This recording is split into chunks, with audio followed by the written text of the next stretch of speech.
नमस्कार। आज कवितार शीर्षक आराध्य श्री जगन्नाथ। उत्कलीयवासी धर्म विश्वासी आराध्य श्री जगन्नाथ तांको दर्शने सकल भक्त होइथांती आश्वस्त। रथारूढ़ बड़ दाण्डरे कालिया भक्त मन कथा जानी घोषयात्रारे रत्न सिंहासन छाड़ी बाहरती ढली ढली। शंख हुलहुली घंट नादे पुणी प्रकम्पित बड़ दाण्ड कालिया शांत भाई भौणी सहित होइथाए सजबज।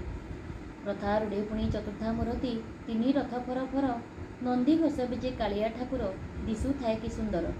लक्ष लक्ष भक्त जमा होइथांती कालिया दर्शन पाई उत्कलर राजा छेरा पहरा करती सुना खड़िका को नहीं।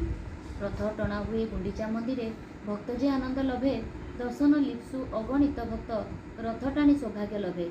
गुंडीचा मंदिर पहुँचवा क्षणी पोड़ पिठा भोग लगे।